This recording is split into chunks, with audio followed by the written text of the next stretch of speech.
कितना अच्छा हो अगर जीवन में जो चाहें वो मिल जाए।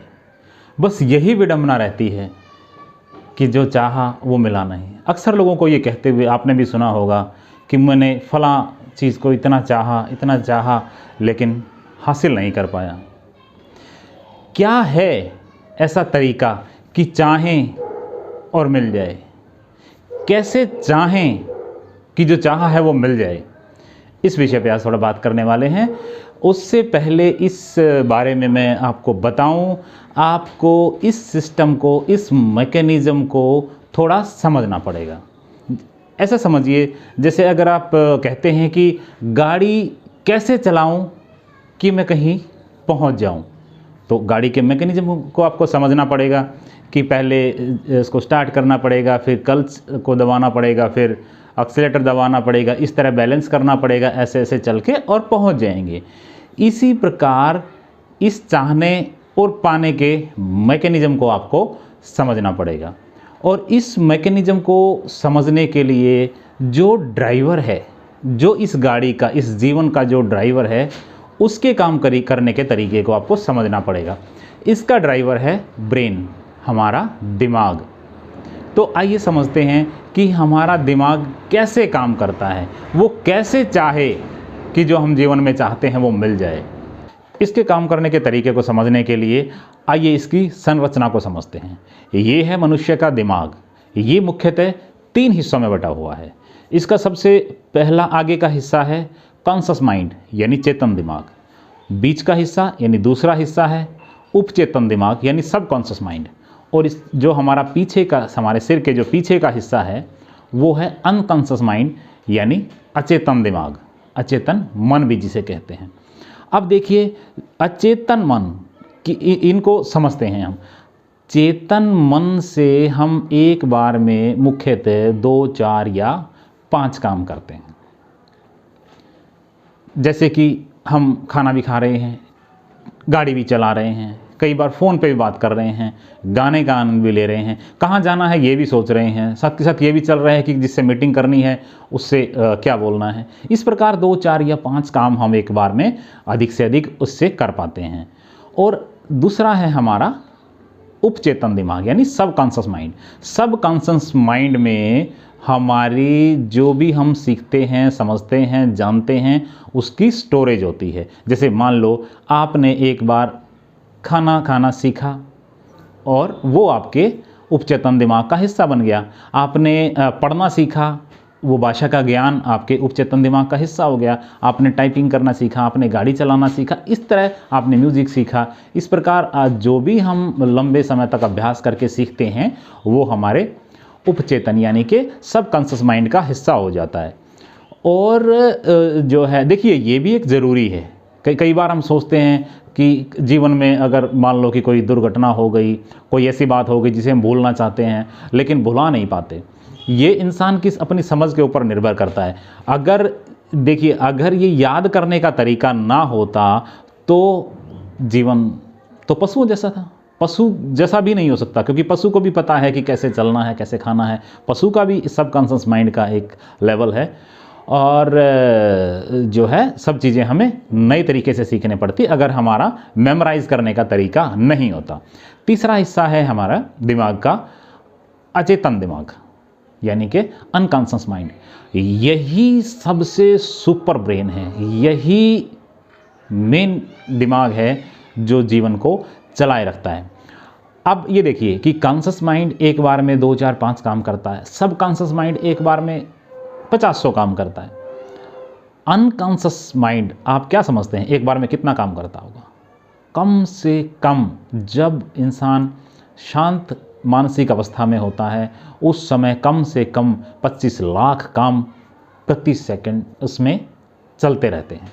जीवन को चलाने के शुरू से आखिर तक सारे काम, जो भोजन हमने ग्रहण किया है उस भोजन से मांस मज्जा बनानी, खून बनाना, जीवन को चलाना, बाल बढ़ाना, शरीर के अंदर चलने वाले करोड़ों काम, मिरर न्यूरॉन्स को हैंडल करना, पूरे शरीर में ब्लड को सर्कुलेट करना, इस तरह के करोड़ों काम इस शरीर में हर समय चलते रहते हैं। उन सब को ये अनकॉन्शस माइंड ही हैंडल करता है। ये हमें जन्म के साथ मिलता है। यही एक्चुअली ऐसा है जो हमारी इच्छाओं को पूरा करता है। लेकिन कैसे? कॉन्शस माइंड के जरिए, चेतन मन के जरिए। जो चेतन मन से संदेश आता है, यह अचेतन मन उसको पूरा कर देता है। अब आप कहेंगे कि फिर हमारी इच्छाएं पूरी क्यों नहीं होती? यही फ़र्क है, यही एक समझने की बात है। आइए इस बात को गौर से समझते हैं। ये है हमारा चेतन दिमाग। अब इसमें अक्सर क्या चलता है, मान लो कि कोई चीज़ हम चाहते हैं, मान लो हम धन चाहते हैं। हम अक्सर धन के लिए यही कहते हैं, काश मुझे पैसा मिल जाए, हे भगवान मुझे पैसा दे दे, हे अल्लाह, हे वाहे गुरु, हे जीसस, हे फलां, जो भी, मुझे पैसा मिल जाए, मुझे धन मिल जाए, मुझे ये मिल जाए, मिल जाए, मिल जाए। इसी प्रकार रिश्ते चाहते हैं, नाम चाहते हैं, कोई पद चाहते हैं, कोई और इच्छा है, हम ये चाहते हैं कि मिल जाए। हम धन से इसको काउंट करके चलते हैं। तो हम मन को एक्चुअली समझिए, इस बात की गहराई को समझिए, हम क्या संदेश दे रहे हैं अपने दिमाग को। हम एक्चुअली यह स्थिति क्रिएट कर रहे हैं कि धन नहीं है। हम किसी चीज़ को मांगते तभी है ना जब हमारे पास नहीं होती। तो शब्दों पे मत जाइए, भाव पे जाइए। भाव को समझना पड़ेगा, क्योंकि मन शब्दों से काम नहीं करता, भावों से काम करता है। और भाव क्या है कि धन की कमी है, धन नहीं है। तो अब अनकॉन्शियस माइंड को क्या संदेश जा रहा है कि धन नहीं है, या फला चीज़ XYZ जो भी आप चाहते हैं कि वो चीज़ नहीं है। तो वो क्या करेगा, वो नहीं को ही मल्टीप्लाई करता जाएगा, नहीं को ही मल्टीप्लाई करता जाएगा। और जीवन में हम ये सोचते रहते हैं कि हे भगवान, मैं इतने दिनों से चाह रहा हूँ, ये हो क्यों नहीं रहा, मैं इतनी बुरी तरह, इतनी शिद्दत से चाह रहा हूँ, ये हो क्यों नहीं रहा, ये मेरी इच्छा पूरी हो क्यों नहीं रही। एक्चुअली जिस चीज़ को हम चाह रहे हैं वो नहीं है वाली स्थिति हम क्रिएट कर रहे हैं। और जो सुपर पावर ब्रेन, जो महाबली दिमाग हमारा, जिसको एक्चुअल में सब करना है, वो उसी को पूरा करता जाता है और जीवन खत्म हो जाता है। वो इच्छा पूरी नहीं होती। और अगर हम इसी तरीके से चाहते रहे तो पूरी होगी भी नहीं। उसके बाद आपने कुछ लोगों को ये कहते सुना होगा, यार मैंने इस चीज़ को इतना चाहा, इतना चाहा, इतना चाहा, इतनी शिद्दत से चाहा, नहीं मिली, जब चाहना छोड़ दिया तब मिल गई। ये क्या है? ये असल में यही है, जब आपने उसको चाहना छोड़ दिया तो आपने वो खालिस्तान भी छोड़ दिया। यानी कि अब इस बात को ऐसे समझें, आप एक बीज ज़मीन में बोते हैं। अगर उस बीज को आप अगले ही दिन उखाड़ के देखो कि कुछ उगा कि नहीं उगा, तो क्या मिलेगा? आप देखोगे नहीं उगा नहीं, चलो इसको फिर से मिट्टी में दबा देते हैं। आपने दबाया, फिर अगले दिन उखाड़ के देखा, फिर 4 दिन बाद उखाड़ के देखा। अगर आप ऐसे उखाड़ते रहेंगे तो कभी भी वो बीज अंकुरित नहीं होने वाला, वो पेड़ नहीं बनने वाला।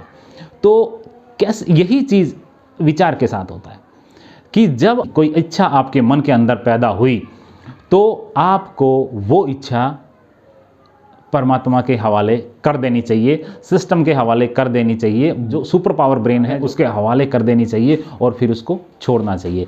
अब ये मैकेनिज़्म कैसे काम करता है, इस पर फिर एक चैप्टर में अलग से बात करेंगे किसी और सेशन में। आज हम सिर्फ इसी विषय पे बात करने वाले हैं कि अगर आप किसी चीज़ को हाय हाय करके चाह रहे हैं, किसी चीज़ के को पाने के लिए पागल हैं, चाहे वो धन है, चाहे वो रिश्ता है, चाहे वो प्रेम है, चाहे पद है, अगर आप इस तरीके से चाहेंगे तो आप दौड़ते रहिए, जीवन खत्म हो जाएगा, शरीर बेकार हो जाएगा, जीवन ऊर्जा साथ छोड़ देगी, लेकिन वो इच्छा पूर्ण नहीं होगी। और अगर हो भी गई तो वो आपको सुख नहीं देगी। इसका भी एक कारण है, इस विषय पे फिर अलग से बात करेंगे। आज हम आपको ये कहने वाले हैं कि अक्सर ये भी जो मोटिवेशनल गुरुओं से ये भी सुनने में मिलता है, और वो तो कहते ही कहते हैं, किसी से भी बात करो, किसी एजुकेशन फील्ड से, किसी कैरियर कंसल्टेंट से, किसी मोटिवेशन गुरु से, वो यही कहते हैं कि इतना चाहो, इतना चाहो, इतना चाहो। भैया अगर चाहने से मिलता तो आप देख लो कि कितने लोग मोटिवेशनल गुरुओं की सेमिनार्स में जाते हैं। मैं उनकी बुराई नहीं कर रहा हूँ, हर किसी का अपना तरीका होता है, लेकिन आप ये देखिए कि कितने लोग कामयाब हुए हैं motivation motivation motivation, fired up करके। जितना आप फायर्ड अप करते हैं किसी इच्छा के पीछे, उतना ज़्यादा आप नहीं है वाली सिचुएशन क्रिएट करते हैं। इसलिए मेरी आपसे विनती ये है कि व्यर्थ की दौड़ में मत दौड़िए। जैसे प्रकृति ने किसी सिस्टम को बनाया है उसको समझ के उसके साथ चलिए। अब आप ब्रेक को दबा के गाड़ी चलाना चाहेंगे तो क्या होगा? गाड़ी की टाइम टाइम फिस और पहुंचेंगे कहीं है नहीं और इंजन ख़त्म। यही अक्सर लोगों के जीवन के साथ हो रहा है। चाह रहे हैं, पहुंचते कहीं नहीं हैं। अगर कुछ समय बाद हासिल हो जाता है तो फिर अहंकार आ जाता है। वो चीज़ सुख नहीं देती, वो उल्टा दुख देती है। अक्सर जीवन में क्या होता है कि हम दौलत के पीछे भागते भागते जो है सेहत, रिश्ते, समय और जो कीमती चीज़ें हैं वो गंवा देते हैं। फिर इन चीज़ों को बचाने के लिए धन गंवा देते हैं और अंत में यूं के यूं रह जाते हैं। इसलिए मेरी आपसे विनती ये है कि ये अंधी दौड़ में मत दौड़िए। सिस्टम काम कैसे करता है, प्रकृति काम कैसे करती है, उसको समझिए ताकि आप अपनी इच्छाओं को पूर्ण कर सकें और जीवन का आनंद ले सकें।